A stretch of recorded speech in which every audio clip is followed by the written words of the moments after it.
प्रसंग। अरे वाह, ये भोजपुरी कजरी यानी खाटी माटी की कजरी हो। ये गांव देहात की कजरी जो गांव में गाई जाती है, अरे वाह, तो गाने का लहजा अलग अलग है। बहुत सारी कजरियां आप लोगों ने सुना है। वाह, जैसे कोई मिर्जापुरी कजरी गाता है, कोई इलाहाबादी कजरी गाता है, कोई जौनपुरी कजरी गाता है।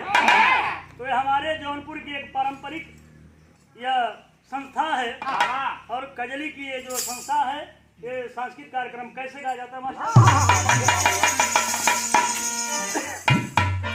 उनका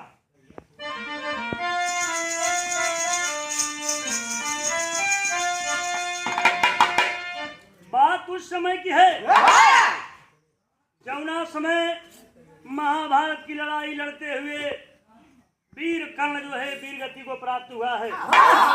मर जाने के बाद कर्ण की आत्मा जो है स्वर्ग में जाती है। स्वर्ग लोक में जब आत्मा पहुंचती है तो बताया गया बाबूजी के वहां तमाम कुर्सियां, तमाम सिंहासन लगे हुए थे। और कर्ण की आत्मा जब पहुंचती है तो उसी समय का ये बात है, कहना है भूम का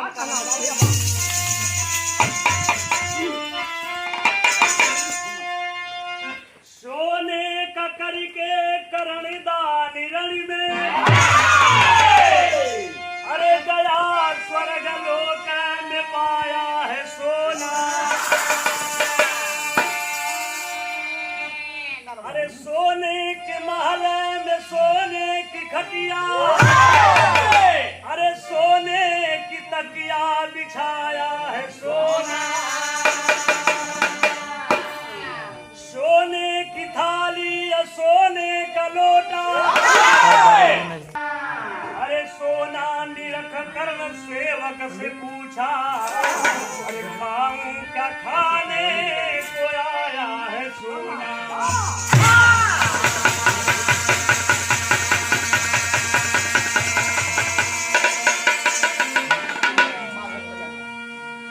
भैया कर्ण की आत्मा जब स्वर्ग में गई तो वहां पर देखती है कि सोने की चारपाई है, सोने की कुर्सी है, सोने की खटिया है, सोने की तकिया है, सोने का गद्दा, सोने की रजाई है। और जिस बर्तन में खाना आया था खाने के लिए वह भी थाली सोने की है, लोटा भी सोने का है, और जो उसमें व्यंजन है वो भी सोना है। सब कुछ सोना है। आखिरकार कर्ण परेशान होकर के सेवक से पूछने लगा कि यह बताओ, सारे लोगों की थालियों में जो है अन्न रखा गया है और मेरी थाली में क्यों सोना रखा गया है? क्या मैं सोना खाऊंगा? सेवक बोला कि यह मुझे जानकारी नहीं है, अगर पूरी जानकारी चाहिए तो आप प्रभु से पूछिए। तो दो हाथ मिलाइए मास्टर।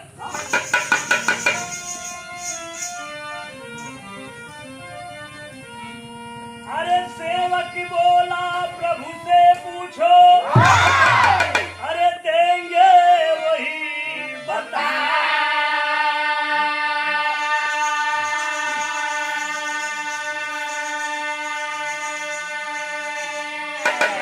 अरे सुबह जाए दरबार में करे, अरे बोला शीश झुकाए।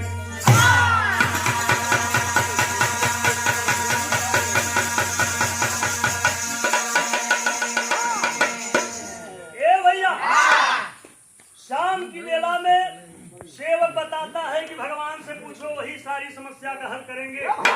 सुबह होते ही भोर की वेला में कर्ण पहुंच गया भगवान के दरबार में। दरबार में जाकर के आवाज लगाता है कि अरे प्रभु, मेरे साथ इतना बड़ा अन्याय क्यों हो रहा है? प्रभु जी बोले कि अरे कर्ण, तेरे साथ कैसा अन्याय? ये अन्याय का स्थान नहीं है, तो न्याय का स्थान है। कर्ण पूछा कि सारे लोगों के पास अन्न खाने के लिए है, मेरे पास सोना है, क्या मैं सोना खा सकता हूँ? मुझे खाने योग्य है? भगवान का वन कि जब अपने पूरी जिंदगी में जब तक जीवन तुहार रहल तब तक सोना दान कैला, सोना दान किला, यही के नाते मर गिला तो के सोनमय मिलत था। खाए को तो खा, न खाए को तो। कर्ण परेशान होकर चले, तब प्रभु आपसे आज्ञा चाहत है, आपसे विनती हो कि हमके एक बार दोबारा जन्म फिर दा, हमें मृतलोक पर दोबारा फिर भेजा। एक बार तो सोना दान के क्या लेना, लेकिन समाज आप अन्न दान के। भगवान कहलन की ठीक बा, जब तुम्हारी ये इच्छा हो तो तोके नवा हम एक मौका दे दिला में कहने वाला।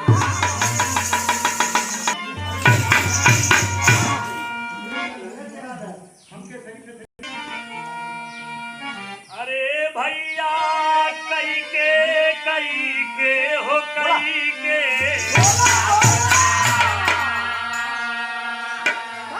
अरे त कई के, अरे अन्य दान नित करबे, अरे हम भोजनवा जनमवा, अरे एक बारी दे दाए हरी।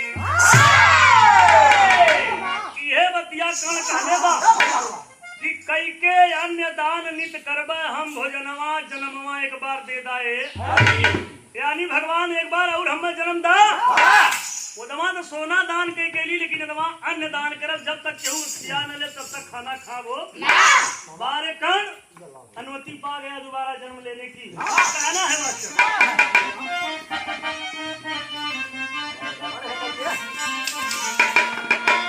अरे कई के, अरे कई के, अरे अन्य दान निता करब,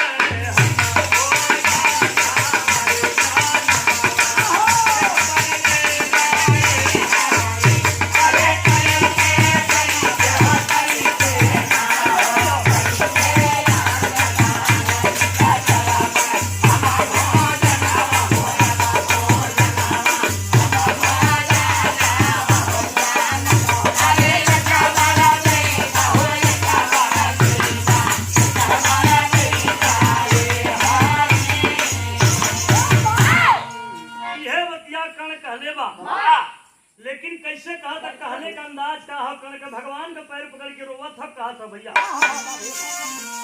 में कहना हो चंद बजावा बादल है है बात कहता कर जोर करण प्रभु से बोला,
प्रभु बता दे भगवान बतौलन की तुहार जन्म गुजरात में हुई, एक बनिया के घरे, एक बनिया के घरे लड़का बन के तू पैदा होगा, तो वहीं से देखा कि हाँ की तुहार खेती बेटी कैसे चले।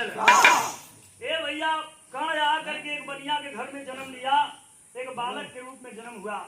जब जन्म भयल तो कभी जी आगे कलम करो का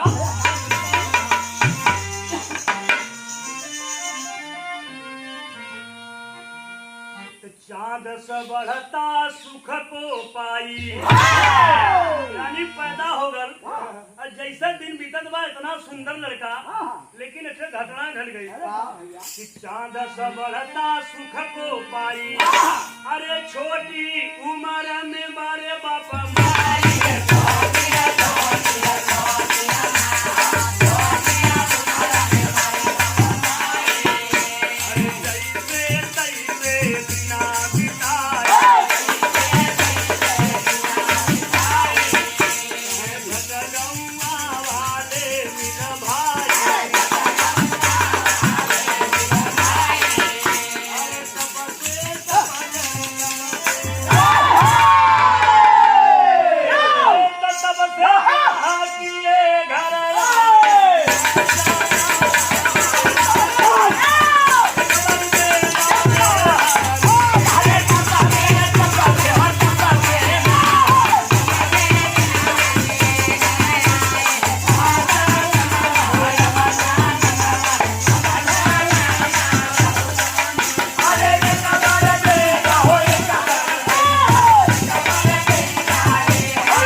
जवने माई के गोदी में जन्म लेना कुछ दिना बाद वो माई मर गई।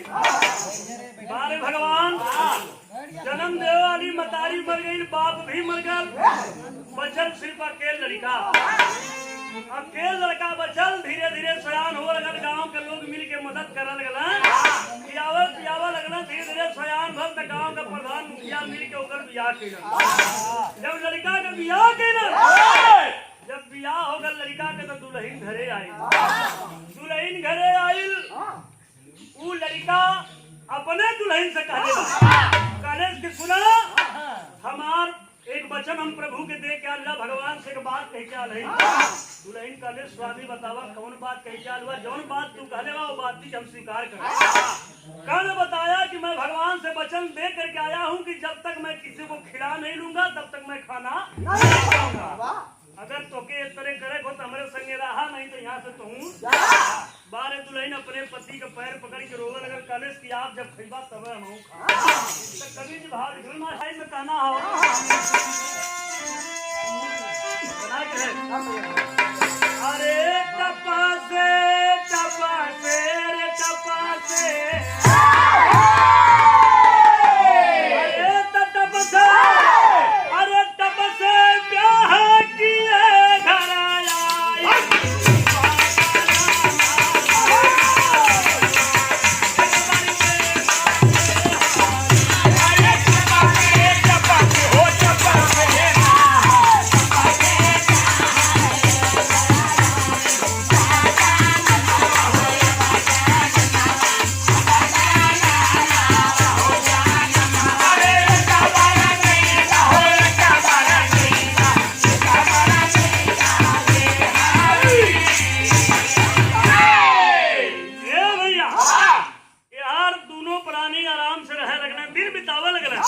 लेकिन ध्यान कहाँ है भगवान के चरण में। दूसर की लाइन का छंद मास्टर कहना है बहुत सही हो, कम लगी तो बोलत बनी। कण कहले बा कि ठीक ध्यान रहे हरदम हरि पे,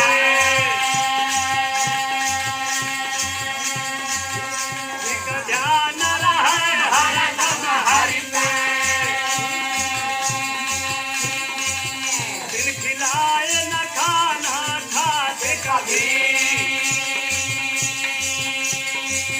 दिखते न कभी अपने कर्म से,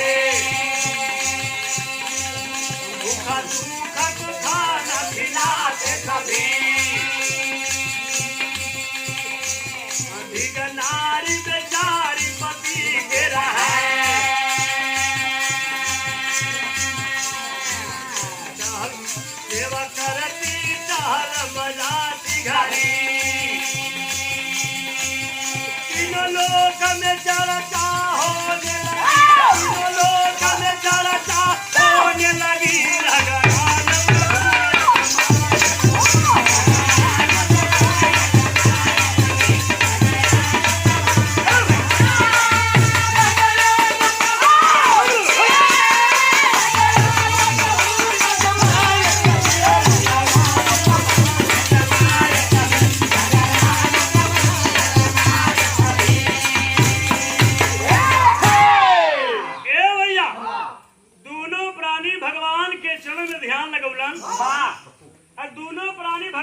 पर केहू दुखिया के केहू भिखारी के यानी जब तक केहू के खाना न खिला ले तब ले दोनों प्राणी दाना पानी करे और बारे भगवान रोज तो भिखारी आवे बेचारा खाना खा के चल जाए तो दोनों प्राणी खाएं। एक दिन के बाद भगवान का माया ऐसा भइल कि दरवाजे पर कोनो भिखारी ना आइला, कोनो भिखमंगा ना आइला, कोनो साधु फकीर ना आइला। सवेरे का दिन बीतत शाम हो गई लेकिन दरवाजे पर क्यों आयल हो यार। दुल्हन अपने पति से कहले बा कि का स्वामी आज लगल था कि बिना दाना पानी के दोनों जने रह जाए। बारे वो पति अपने दुल्हन के सांत्वना देत हुए कि अरे पागल हो, शाम हो गई तो इससे क्या हुआ, अभी समय बाकी है, हो सकता है कोई आ जाए। लेकिन जो होते ढेर समय बीत गई तो कवि जी ने भाव लिखा है।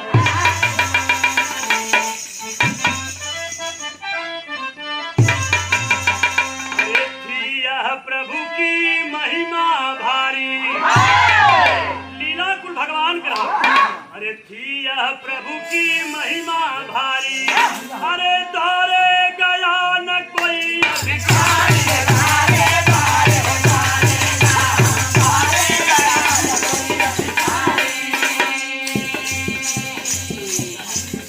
अरे ना जब आया कोई भिखारी, अरे धीरज टूटल बिना निहारी।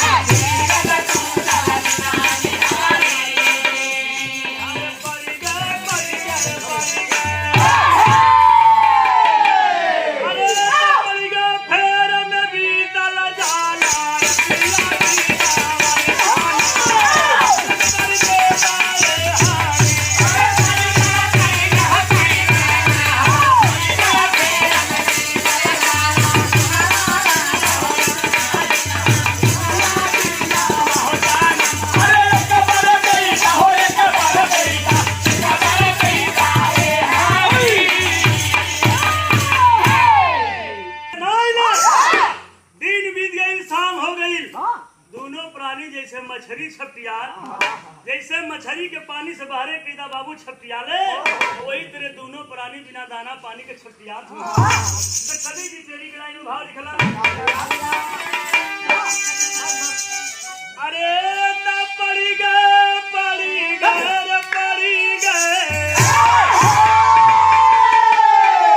अरे ता पड़ी गए फेर में बीतल जाना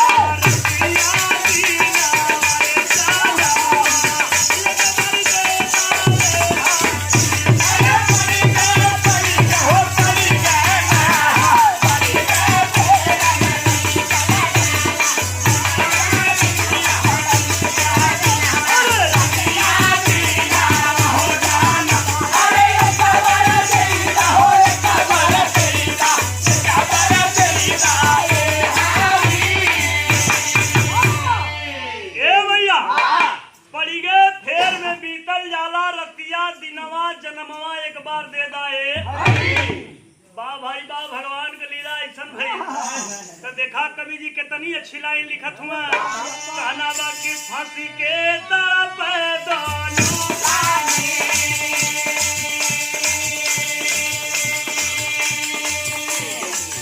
फांसी के तरफ दोनों प्राणी, जल बिना जल से मछली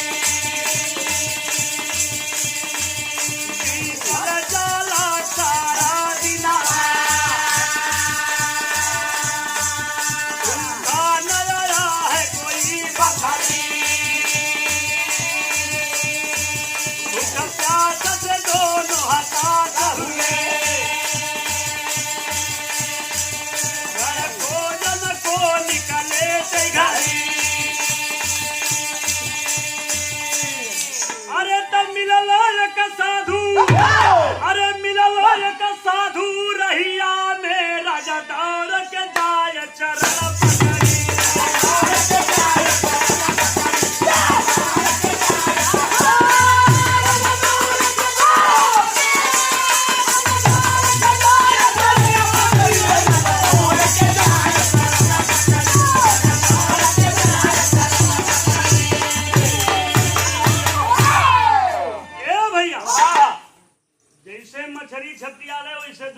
पानी छतिया।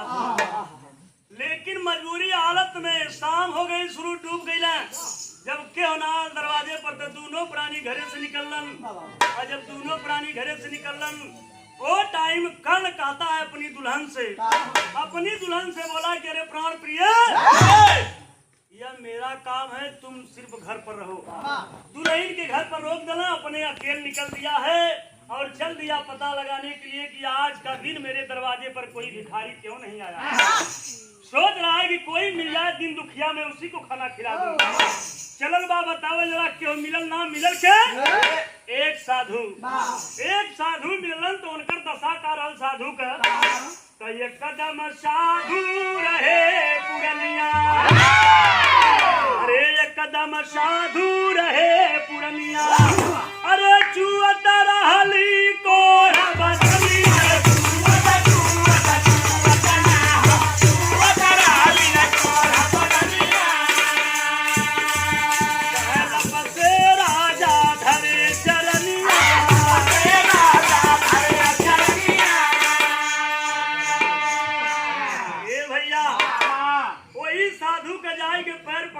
कहना कि महाराज हे बाबा, आज के दिन हमारे दरवाजे पर आप भोजन करा। साधु बाबा के शरीर से कोढ़ चुअर यानी डोले भरी के क्षमता ना हो, वो नहीं के पैरवा पकड़ के रोवत बात कहना जाना कहले कि हमरे दरवाजे पर आप चल के खाली पानी है पीला। हम भगवान से वचन दे लेला कि जब तक केहू के दाना पानी न करा ले तब ले खाना खाबो।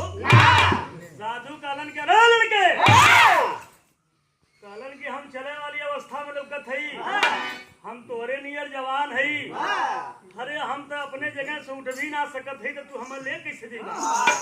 सोचने लगा वो कर्ण कि बार भगवान अगर मिला कोई साधु कोई फकीर तो इस हालत में मिला है, मैं कैसे लेकर जाऊंगा।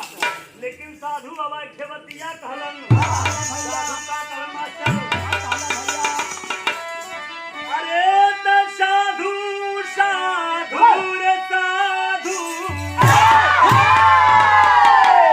अरे तो साधु साधु कहे तो चला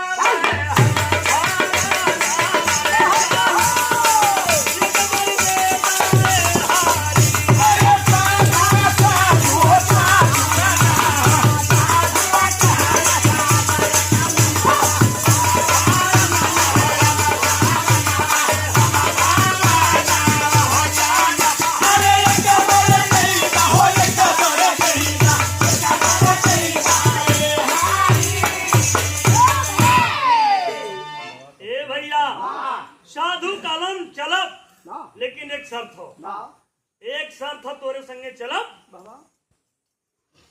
कर्ण पूछने लगा कि महाराज शर्त बतावे, कौन शर्त तुहार ये जोने से कि हम के आपको पूरा कर सके। साधु कालन की तोरे घर में कोनो दुल्हन हो। कर्ण कहा कि महाराज दुल्हन तो हो बहन तो 4-6-10 दिन भयल जेकर बियाह के हम लिए कालन की बात जब दुल्हन आई ना तब तो हमार काम है बन गया। कहने की हमार काम बन गया, जा तू अपने दुल्हन से कहा, अपने दुल्हन से जाके कह दो कि खांची लेके आवे, और वो खांची में जो ना रुई देश का रुई उमन यानी ढेर सारी रुई रख ले, और वही खांची में उठा के हमके वही रुई पे बैठावे, जौने से ही हम जरा सा खरोच लगे के, अगर खरोच लग गल तो हम तोरे संगे जाबो। तो लाइन गीत बदल गई मास्टर, लाइन हुए बाप मिर्जापुरी की बात कि गोरी झूल गई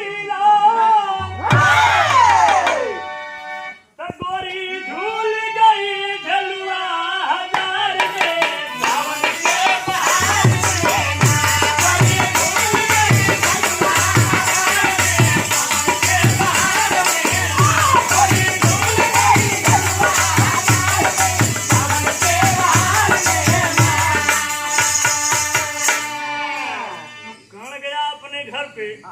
अपनी दुल्हन से जा करके कहने लगा कि एक महात्मा तो मिले हैं लेकिन एक शर्त है। दुल्हन कहले कि स्वामी शर्त बतावा का शर्त बा। वो टाइम कण अपने दुल्हन से कहलन की एक खांची लेला, वो खांची में जो है रुई भरला और खांची लेके तो के अकेले जाए कि तोरे संगे हम जाबो ए बदे की साधु कहले रहलन की जब आया अपने दुल्हन की भेजा तो अकेले भेजा। आज देखा अपने पति का बात मान के दुल्हन खांची में रुई रख के अपने सर पे लेके खांची चलल बा। जब साधु बाबा के लगे दुल्हनिया गईल तो साधु बाबा जो ने टाइम दुल्हनिया के देखलन तो कहलन की वाह आई गेलू, बहुत अच्छा केलू, आ गेलू। एक काम करा कि हम धीरे से उठा के खांची में रखा, लेकिन एक बात याद रखा अगर खांची हिल गई तो जान वाला कि हम तोरे संगे जाबो। लेकिन साधु बाबा कैसे कहलन मास्टर, साधु ये बतिया कहलन कि रानी खचिया हो राम, रानी खचिया में हमके उठाई लेबू वही पहुंचाई लेबू।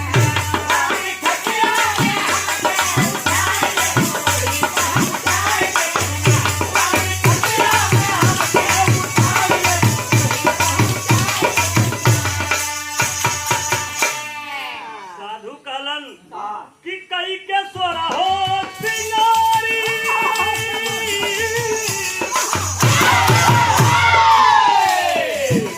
साधु कलम सुना, कई के सोरा हो सिंगारी रखा सर के संभाल।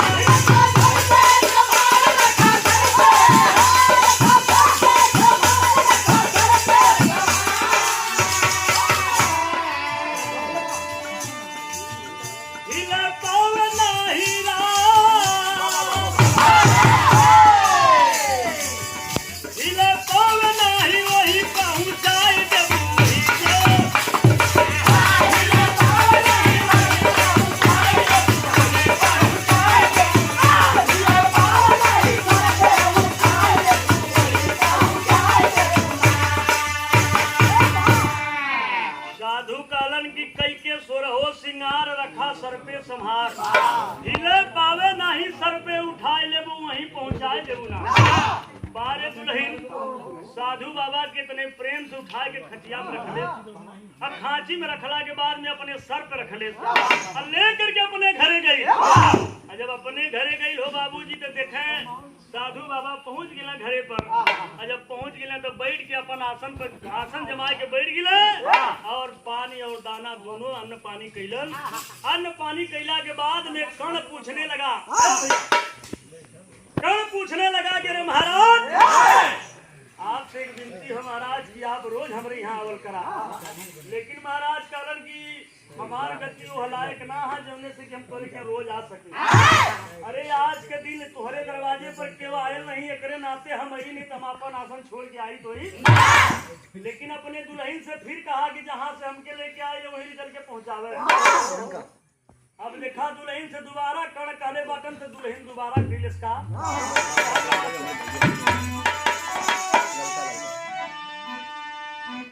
रानी खांची में बिठा के, रानी खांची में बिठा के रखी सर ऊपर उठा के।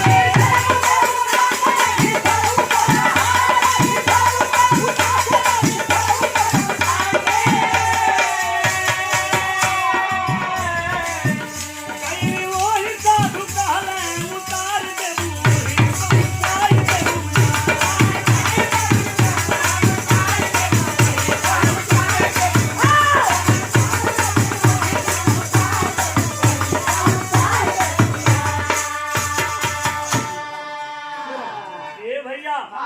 बतावल जला यार दुल्हन ले जा करके साधु बाबा के सुरक्षित उनके स्थान पर पहुंचे। जब उनके स्थान पर पहुंचा दिले तो बाबा वो बाबा कोई दूसरा बाबा नहीं थे, कोई भौकाली साधु बाबा नहीं थे,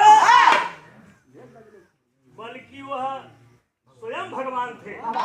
इसलिए कर्ण की परीक्षा ले रहे थे कि कर्ण अगले जन्म में सोना दान किया है तो इस जन्म में अगर कहा है मुझसे कि मैं अन्न दान जब तक किसी को खिलाऊंगा नहीं तब तक मैं खाना नहीं खाऊंगा। तो मैं यही देखना चाहता था कि क्या यह असलियत बात सत्य है या कर्ण इसमें भी धोखा करेगा। लेकिन बार भगवान बड़ा खुश भइलन आज यह दोनों प्राणी के प्रभु जी लेकर के विमान से स्वर्ग में निकल गए और कर्ण की मुक्ति मिल गई। तो कभी ये आखिरी भाव निकला